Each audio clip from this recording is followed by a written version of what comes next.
और अपने पद से इस्तीफा देने की विपक्षी दलों की मांग ठुकरा दी है।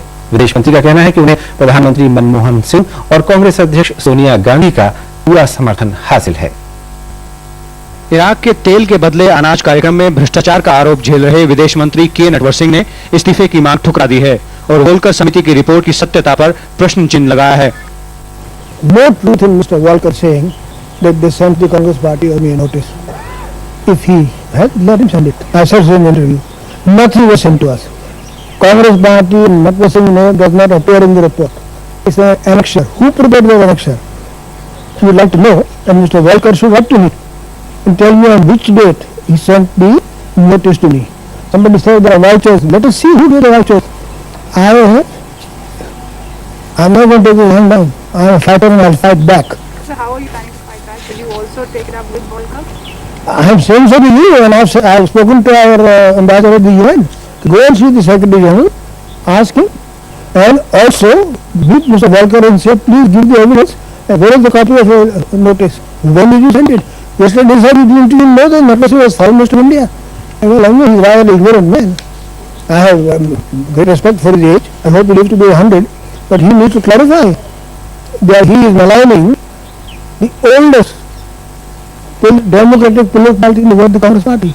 I am a very small man, but my party is a very great party. And I am a working committee member. So I am speaking to you both as Foreign Minister of India and member of the working committee. Let them prove it. No, I met the Prime Minister yesterday, so Mr. Gandhi, all my colleagues, I have been meeting them every day. So are you satisfied with the level of support that both the Prime Minister and Mrs. Gandhi have offered? Oh, most certainly. And there are two statements have been made.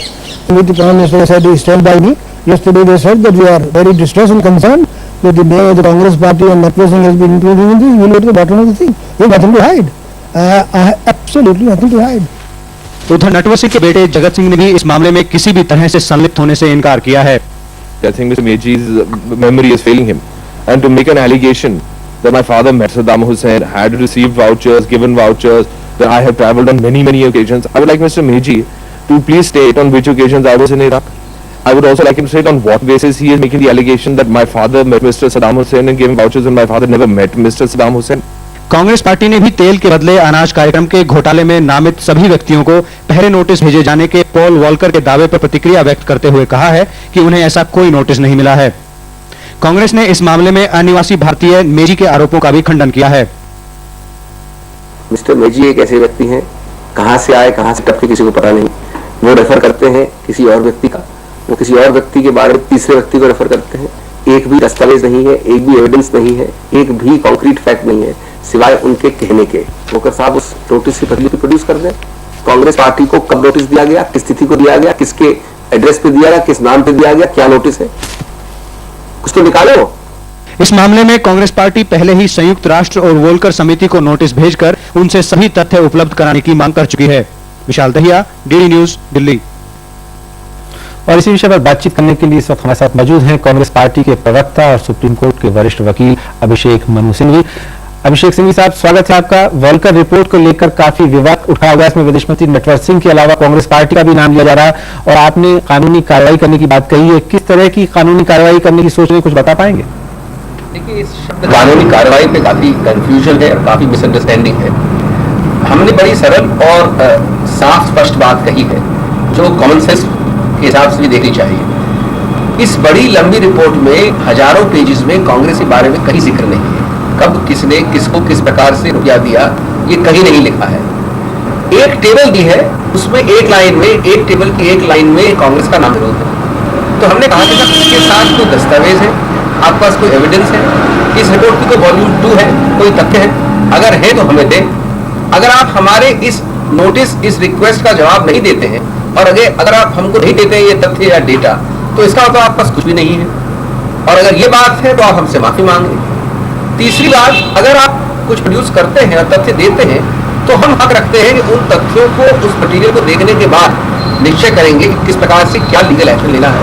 क्या कानूनी कार्रवाई संभव है? Legal action, हाँ, अब कानूनी कार्रवाई की एक चौथी बात, अगर वो जब ये मटीरियल आएगा तब हम उस मटीरियल के बूते पे वोकर को के विरुद्ध ले सकते हैं लीगल एक्शन, मानहानि का कोई और, हम उनकी समिति के मेंबरान के लिए दे सकते हैं, हम यूनाइटेड नेशन से किसी वर्ग या किसी ग्रुप के ले सकते हैं, ये जरूरी नहीं कि हमको यूनाइटेड नेशंस के अगेंस्ट जाना जाएगा।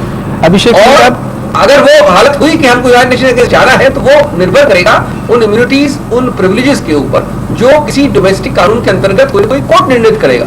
तो ये सब बातें अटकलों पर कैसे चल रही हैं इस वक्त? जी हाँ, साथ ही विदेश मंत्री नटवर सिंह का ये भी कहना है कि उन्होंने संयुक्त राष्ट्र में भारत के राजदूत के माध्यम से संयुक्त राष्ट्र महासचिव और वोल्कर से मिलकर इस मामले को उठाने की बात कही है। तो क्या राजनयिक स्तर पर भी प्रयास किए जा रहे हैं इस विवाद को सुलझाने के? खैर यही तो आपने औपचारिक रूप से सुना ही, उन्होंने कहा है कि उन्होंने अपने लेवल पे कहा है कि यूनाइटेड नेशन से और वोकर से वो ये मांगे कम से कम जो दस्तावेज और मटेरियल अगर है आपके पास कुछ भी, अगर है, हमको मालूम नहीं है कि नहीं, तो वो दें हमें, क्योंकि ये बड़ी विचित्र रिपोर्ट है। सबसे मूल तत्व है कि इस रिपोर्ट में दो बहुत बड़ी खामियां हैं और ये समझना जरूरी है, और ये कोई कानून का तर्क नहीं है, ये सिंपल कॉमन की बात है। जो दो बड़ी खामियां हैं जिनको मैं फेटल फ्लॉज कह सकता हूँ, नंबर एक, इसमें कोई भी कार्रवाई नहीं हुई, कोई कारण बताओ नोटिस नहीं दिया गया, हमारा कांग्रेस पार्टी का पक्ष रखने के लिए हमको कहा नहीं गया, हमारे विरुद्ध जो मटेरियल हमको डिस्क्लोज नहीं किए गए। ये सब करने के बाद वो कोई परिणाम पे आते तो कोई बात होती। दूसरा बड़ा जो खामी है वो ये है कि इसमें दस्तावेज में कोई भी वॉल्यूम 2 नहीं है, कोई लेकिन भी इसके कागज नहीं बावजूद है, लेकिन इसके material नहीं है। बावजूद प्रधानमंत्री ने इस मामले की जांच कराने की बात कही है। वो वरिष्ठ अपने मंत्रिमंडलीय सहयोगी से भी मशवरा कर रहे हैं, तो इसका क्या मतलब है?